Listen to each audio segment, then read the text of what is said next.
तो चल रहा था हमारा magnetic effect of electric current, हम लोग कर रहे थे और यहाँ तक कर लिया, मोटर तक कर लिया। आगे चलते हम लोग।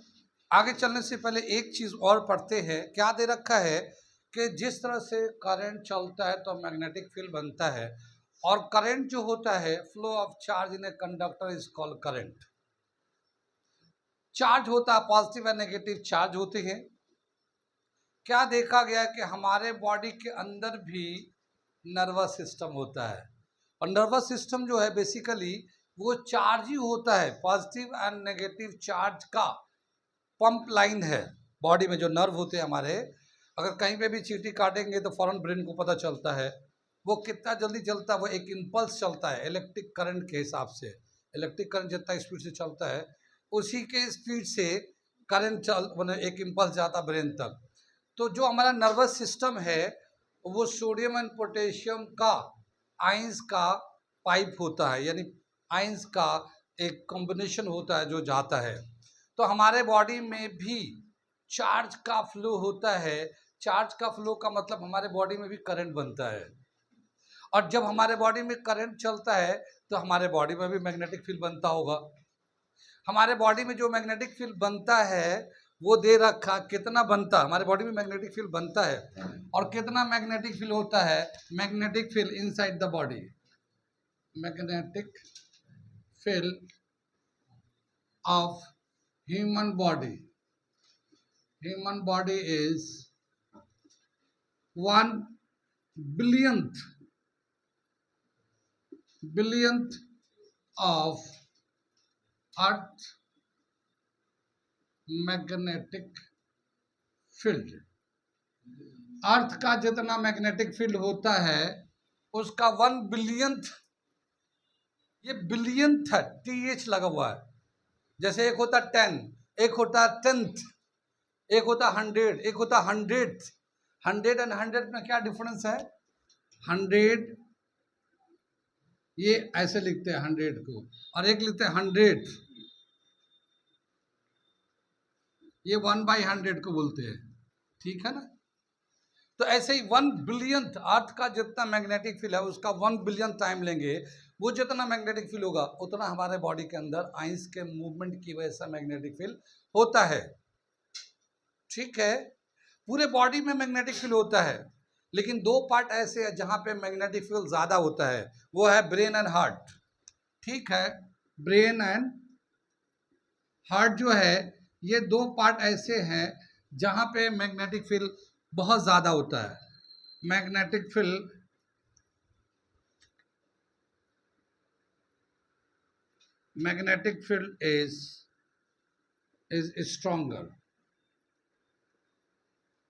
is stronger in brain and heart,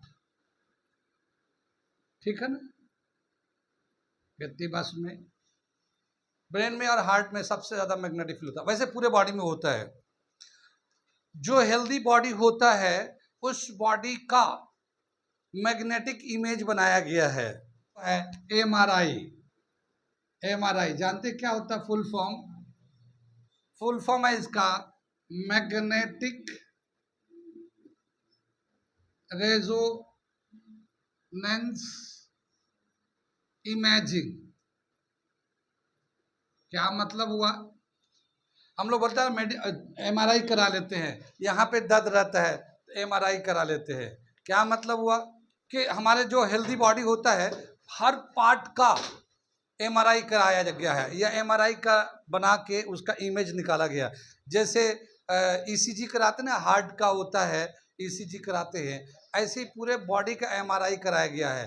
MRI करके उसका एक मूवमेंट होता है, वो जो लाइंस होते हैं उसका इमेज निकाला गया है। अगर हेल्दी होगा तो वैसा लाइन होगा, और अगर किसी पार्ट में कोई डिफेक्ट आ रहा है या प्रॉब्लम आ रहा है तो वो इमेज उस तरह का नहीं आएगा। कितनी बात सुन में?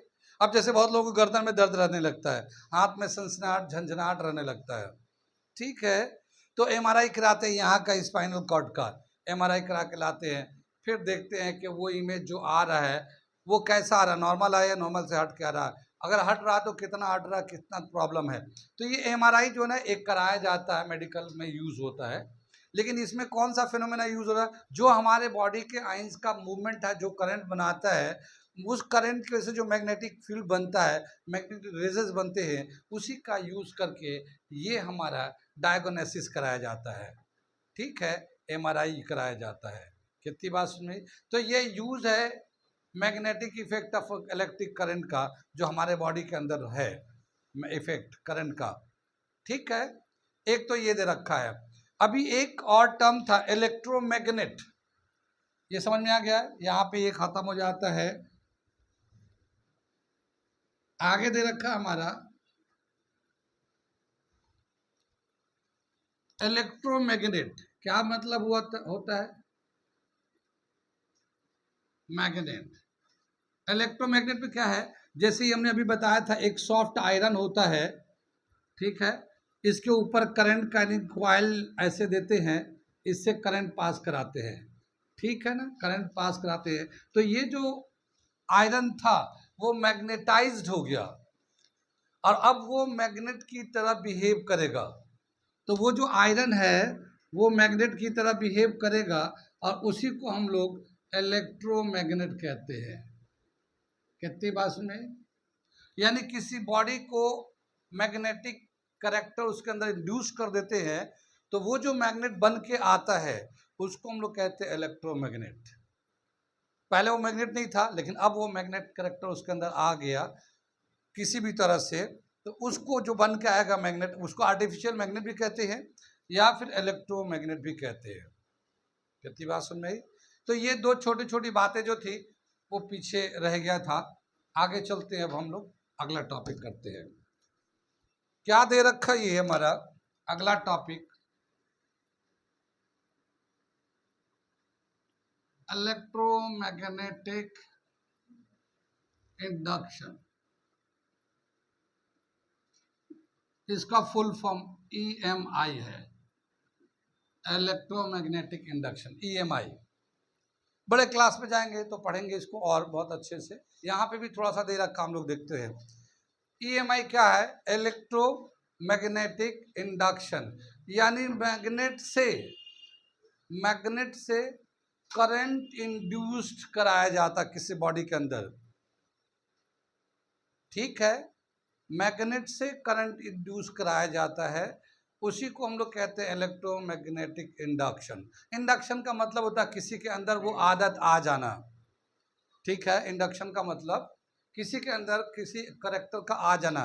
जैसे बहुत सारे बच्चे शुरुआती दिनों में बहुत सारे आदतों से बच्चे रहते हैं शुरुआती दिनों में, लेकिन जैसे जैसे उम्र बढ़ते जाता है और दोस्ती यारी होने लगती है, तो अलग अलग टाइप के लड़कों से दोस्ती हो जाती है, फिर नए नए उसके अंदर करैक्टर आने लगते हैं। जो सबसे कॉमन करैक्टर है सिगरेट स्मोकिंग, बहुत कॉमन हो गया है। भाई बच्चा जब छोटा होता है तो सिगरेट वगैरह नहीं पीता है, लेकिन क्या होता है कुछ बड़ा हो जाता है, फिर दोस्ती यारी हो जाती है, तो कुछ ऐसे बच्चे होते हैं जो सिगरेट पीते रहते हैं, और जो कुछ बच्चे ऐसे होते हैं जो नहीं पीते, मगर साथ बैठना उठना होता है तो कुछ दिन के बाद उसको भी आदत पड़ जाती है। ठीक है, तो वो आदत उसमें आ गया है, वो इंड्यूस्ड हो गया, वो पहले से था नहीं, उसकी वजह से आ गया है, तो इसको बोलते हैं इंडक्शन। ऐसे ही बोला क्या कि मैग्नेट से करंट इंड्यूस्ड होता है, कुछ ऐसे बिहेवियर या फेनोमेना या कुछ ऐसे एक्टिविटी है, अगर वैसा करेंगे तो एक मैग्नेट से करंट इंड्यूस हो जाता है। इसके बारे में सबसे पहले बताया माइकल फैराडे ने 1831 में। माइकल फैराडे 1831 में। एसी ओरेस्टेड कब बताया था, ठीक है ना, ओरेस्टेड ये 1820 का है और ये 1831, 11 साल बाद। ठीक है ना, जस्ट रिवर्स कंसेप्ट आया। वहां करंट से मैग्नेटिक फील्ड बनता था, यहाँ मैग्नेट से करंट इंड्यूस्ड होता है। ठीक है ना, मैग्नेट से करंट बनता है इसमें, और यहाँ करंट से मैग्नेट बनता था। कितनी बात सुन गई। ये दोनों जस्ट अपोजिट है। माइकल फैराडे ने सबसे पहले बताया कि करंट से मैग्नेट से करंट बनाया जाता है। माइकल फैराडे ने और भी बहुत सारे काम किए जिसमें एक नाम था इलेक्ट्रोलिसिस, बताया था हमने, अभी बताए थे, इलेक्ट्रोलिसिस पे भी काम किया था। आगे चलते हम लोग, क्या बताया माइकल फैराडे ने और कैसे बताया कि मैग्नेट से करंट इंड्यूस्ड होगा। ये भी एक इत्तेफाक था, ये भी एक इत्तेफाक था, मगर वो इत्तेफाक हम लोग बाद में डिस्कस करेंगे। क्या बताते हैं कि वो कोई चीज़ को अगर गिराएंगे तो ऊपर से नीचे जाता है, तो स्पीड उसका बढ़ता है या घटता है? स्पीड बढ़ते जाता है। लेकिन अगर रिंग को, किसी रिंग को गिराया जाए और नीचे मैग्नेट हो, मैग्नेट रखा हुआ है, एक रिंग गिराएंगे तो उसका स्पीड घटेगा या बढ़ेगा? क्या देखा गया, उसका स्पीड घटेगा, स्पीड घटता है। जैसे जैसे वो नीचे जाएगा वैसे वैसे स्पीड घटते जाएगा। अब वो उसको समझाने के लिए माइकल फैराडे ने कई सारे एक्सपेरिमेंट किए हैं, और वो एक्सपेरिमेंट क्या क्या हुआ वो मैं बताता हूँ, जिससे उसने बताया कि मैग्नेट से करंट जनरेट करते हैं। ठीक, इससे मैं मिटा दूं। सबसे पहले जानते हैं गैल्वेनोमीटर। गैल्वेनोमीटर का नाम सुना है आपने? गैल्वेनोमीटर जो है ना एक डिवाइस है, कुछ इस तरह का डिवाइस है ये। यहाँ पे जो है ना नंबर लगे होते हैं, जैसे 0 1 2 3, इधर लगे थे 1 2, ऐसे इधर 1 2, यहाँ से ये एक सेंटर है, ये इंडिकेटर होता है इस तरह से, जैसे गाड़ियों में भी देखते हैं स्पीडोमीटर में आता है ये।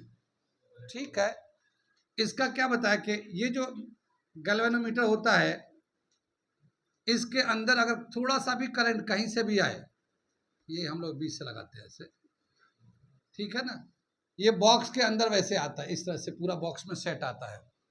गैल्वेनोमीटर के अंदर का जो स्ट्रक्चर वो बड़े क्लास में पढ़ेंगे, लेकिन क्या बता कि अगर थोड़ा सा भी करंट कहीं से भी आ जाए इसके अंदर, तो ये जो इंडिकेटर है या तो राइट में या फिर लेफ्ट में डिफ्लेक्ट करता है। ठीक है, यानी थोड़ा सा भी करंट अगर आएगा तो ये डिफ्लेक्ट करेगा राइट में या लेफ्ट में। इसी डिफ्लेक्शन को देख के बताते कि इसके अंदर करंट आ गया। ठीक है, तो galvanometer it deflects when a small current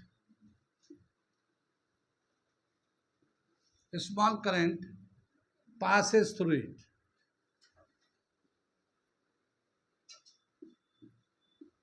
अगर एक छोटा सा भी करंट पास करेगा तो ये डिफ्लेक्ट करेगा।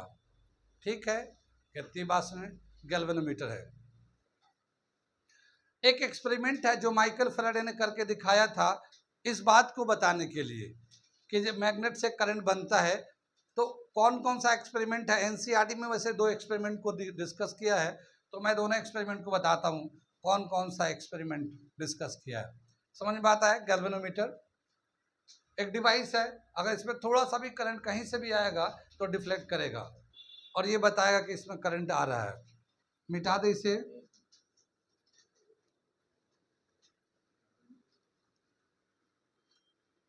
एक एक्सपेरिमेंट जो दे रखा है उसका हम बता रहे कौन सा है। ये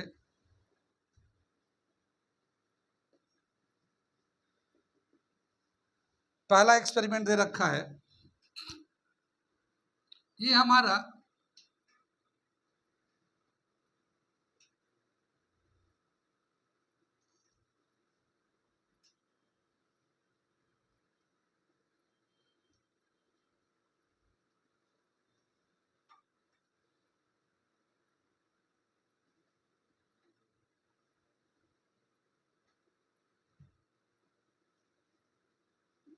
ये गैल्वेनोमीटर है, ये गैल्वेनोमीटर है।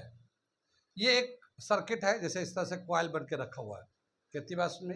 अभी इसमें कोई भी ये जो इंडिकेटर है ये 0 पर है, इसका मतलब ये कि इसमें कोई भी करंट नहीं है। एक बार मैग्नेट, ये एक बार मैग्नेट जानते तो है बार मैग्नेट को, इसमें एक नॉर्थ पोल होता है एक साउथ पोल होता है। कितनी बात सुन में, ये बार मैग्नेट में क्या होता है कि इसमें से नॉर्थ से मैग्नेटिक लाइन ऑफ फोर्स निकलता है और साउथ में इंटर करता है। कितनी बात सुन रही? ऐसे बहुत सारे मैग्नेटिक लाइन ऑफ फोर्स निकलते हैं और इस तरह से चलते हैं। छोटे से छोटे और बड़े से बड़े मैग्नेटिक लाइन ऑफ फोर्स होते हैं, जितना दूर तक मैग्नेटिक लाइन ऑफ फोर्स होगा वहां तक उसका फील्ड कहलाता है। कितनी बात सुनी? आगे चले हम लोग, दिख रहा नहीं ये? ठीक। अब क्या बताया कि अगर इस बार मैग्नेट को अभी ऐसे ही रखा हुआ है तो इसके कुछ फ्लक्स या कुछ, ये जो फ्लक्स कहलाता है, ये जो मैग्नेटिक लाइन ऑफ फोर्स होते हैं, magnetic line of force is called flux. ठीक है, मैग्नेटिक लाइन ऑफ फोर्स को फ्लक्स बोलते हैं। Unit of flux is weber. Unit of flux weber कहलाता है। फ्लक्स को फाई से दिखाते हैं, इसका फॉर्मूला बी ए कॉस थीटा।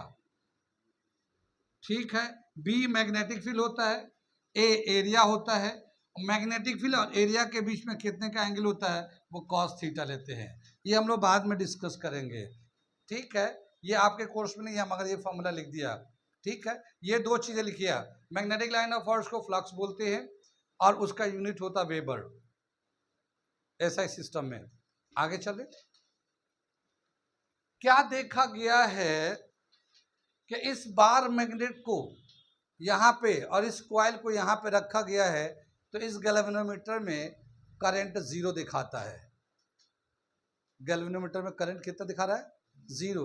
अगर इस बार मैग्नेट को करीब लेके जाएं, इस बार मैग्नेट को, जैसे यहाँ था बार मैग्नेट, यहाँ से उसको करीब लेके जा रहे हैं तो क्या देखते हैं कि ये गैल्वेनोमीटर का इंडिकेटर एक तरफ घूम जाता है। ये जो यहाँ था अब वो यहाँ की तरफ इधर आ गया, इधर की तरफ बेंड कर गया। कब? जब मैग्नेट को इसके करीब ला रहे थे तब। अब जब इसके करीब ला रहे हैं तो ये इधर डिफ्लेक्ट कर रहा है। जब डिफ्लेक्ट कर, इसका मतलब क्या हुआ कि इसके अंदर करंट है। ये करंट कहां से आया?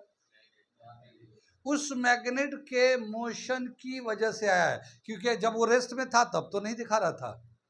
पहले बताया ना कि पहले रेस्ट में था ये, तब तो इसका जीरो था, लेकिन जब उसके करीब ला रहे हैं तो देख रहे इधर डिफ्लेक्ट कर रहा है। इसका मतलब इसके अंदर करंट आया। किसकी वजह से आया? इस मैग्नेट के करीब लाने की वजह से आ रहा है।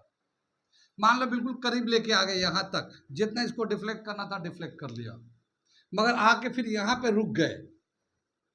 फिर जब रुक गए तो क्या देखते हैं, दोबारा ये जीरो पे चला गया, दोबारा जीरो पे चला गया। इसका मतलब क्या हुआ, करंट फिर से जीरो हो गया।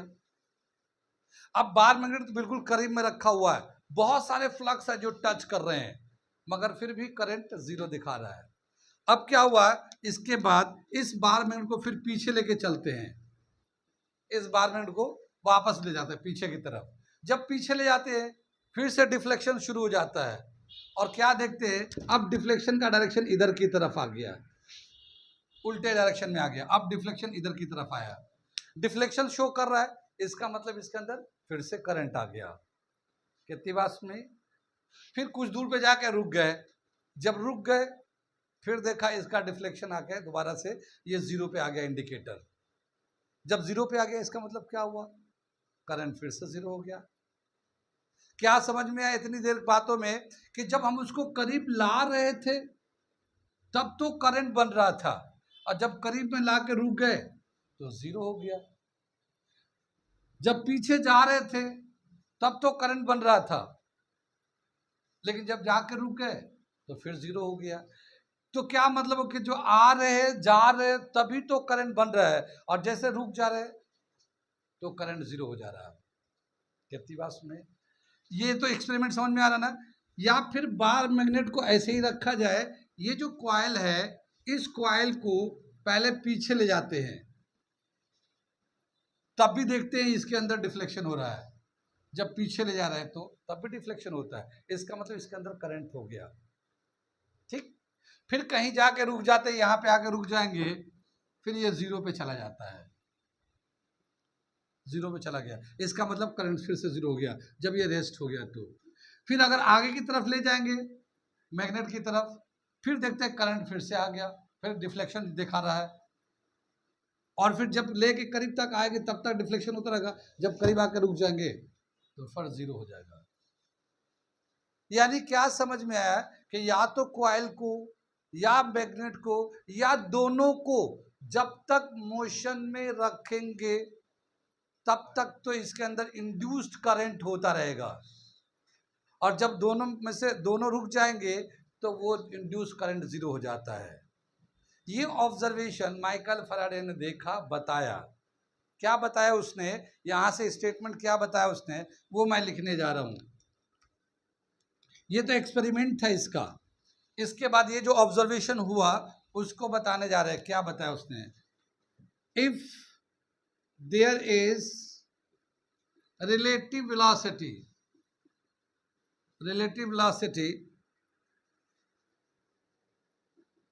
there is induced EMF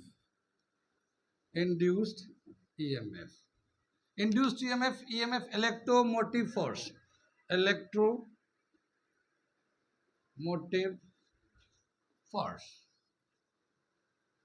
ठीक है ना, इलेक्ट्रोमोटिव फोर्स। इसको हम बोलते हैं laws of Michael Faraday, rules of Michael Faraday. तो क्या क्या रूल्स बताया है, वो हम जो रूल्स है या ऑब्जर्वेशन है वो मैं लिख देता हूं। कौन कौन सा रूल बताया, the induced EMF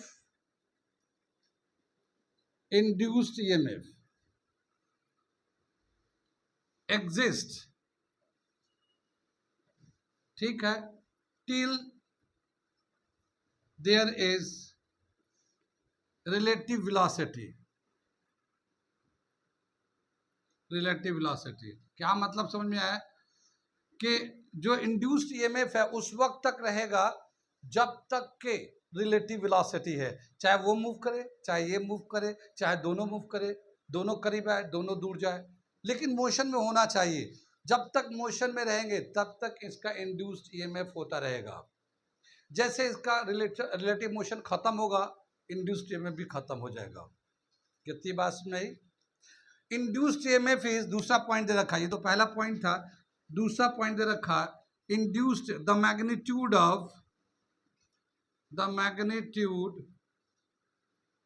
of induced EMF is directly proportional to their relative motion। क्या मतलब हुआ इसका, यानी अगर स्लो मूव करेंगे,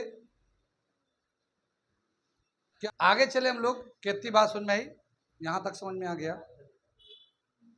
तो ये जो था एक एक्सपेरिमेंट था, इससे इन्होंने बताया कि किस तरह से ये रिलेटिव चेंज होने की वजह से, रिलेटिव मोशन होने की वजह से इंड्यूस्ड ईएमएफ हो रहा है। ठीक, आगे चलते हैं, मैं थोड़ा सा ऊपर से अपर क्लास से बता दे रहा हूं, ठीक है, उसका रिलेशन आपके कोर्स में नहीं है तो मैं उसका रिलेशन लिखा देता हूं, ठीक है।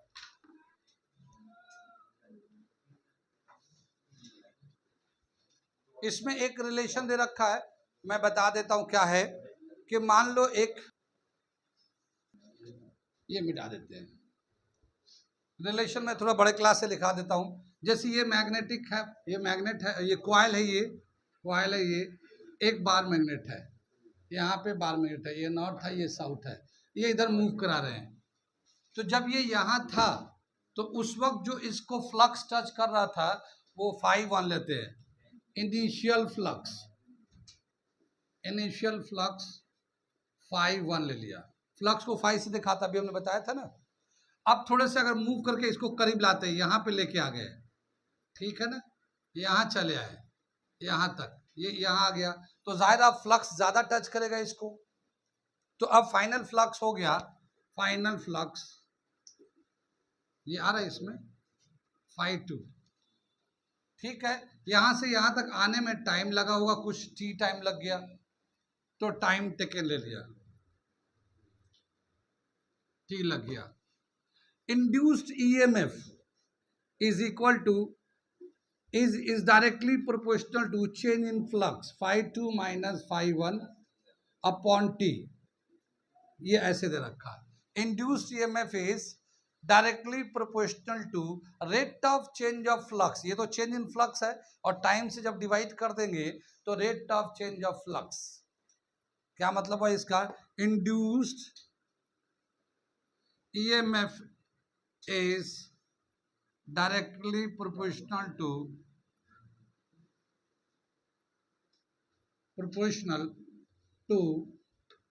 rate of change of flux, rate of change of flux। कितनी बात सुनी?